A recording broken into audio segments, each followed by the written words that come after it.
When I paddled out that day, I was thinking about winning the event.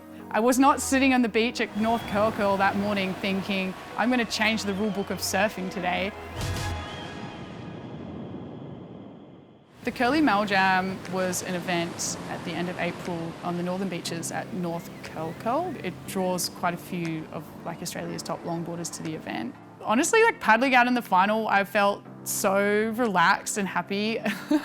I just felt like my waves were good. They don't say if you've won or anything like that, but a few people came up to me and said, oh, I think that you might have won that one. So when I came in, there was a period of time between when the final finished and when the presentation started. I was standing on the grass in front of the surf club that's at the beach there, and I was talking with one of the other finalists and her mum. And then someone else in the conversation said, I don't think that they have equal prize money at this event. I knew how much the prize money was for the women's because I'd asked before I'd entered. I just assumed that everything had changed now and we have equal prize money in surfing. I thought, oh, I'm just gonna find out a little bit more about this. So I went and asked one of the open men how much his entry fee was, because I thought, well, if they're having unequal prize money, then maybe they're having a cheaper entry fee for the women as well. And he told me that it was the same as what I'd paid. And so then I thought, interesting. And so I went over to the presentation area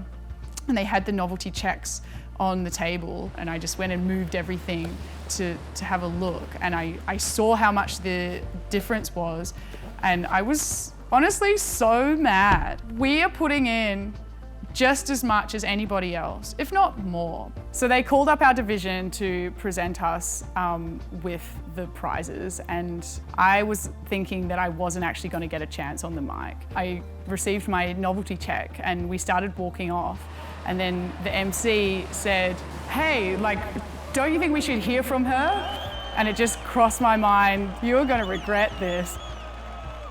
I really thought for a second, maybe I just won't say anything because, maybe it's not the right place. Maybe it won't actually have the impact that I want.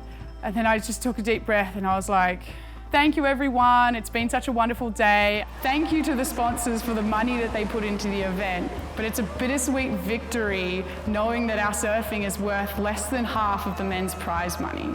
There's a mixed reaction from the crowd. There's some kind of sounds like booing, but there's a lot of ooh, oh my gosh, she went there kind of thing, which I think on reflection to me kind of indicates they know, we know that this is not right, and I've called it out. I was just annoyed at the situation on that day. I didn't think about anything that might follow.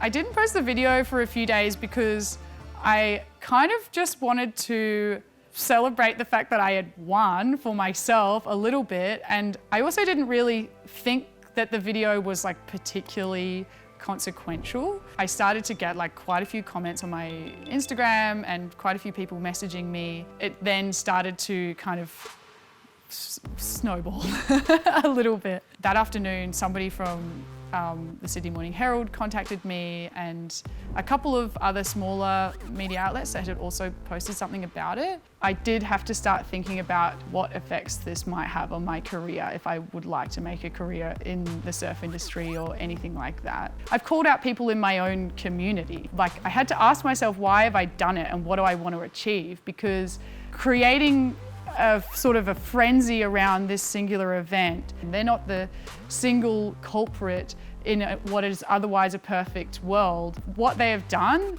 points to wider problems within the community. Following day after that, I woke up in the morning and my Instagram was just exploding. And I had an email from Channel 10 inviting me into the studio. I was just in disbelief. I was like, what is going on?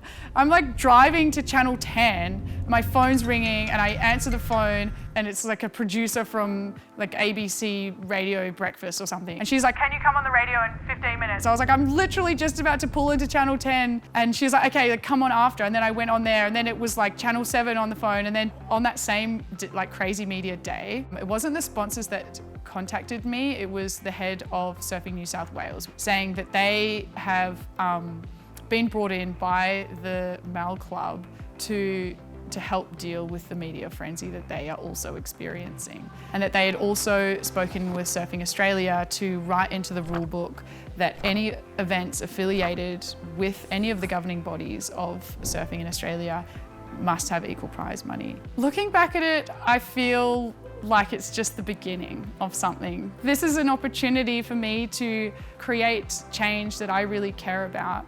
I would 100% do it again, 100 times, forever.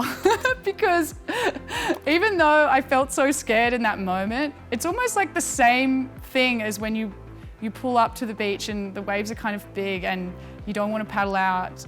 You just walk down to the water and start paddling out. And I think if you can create change not just for yourself, but for your community or for people just like you, then that's an opportunity that you should always grab.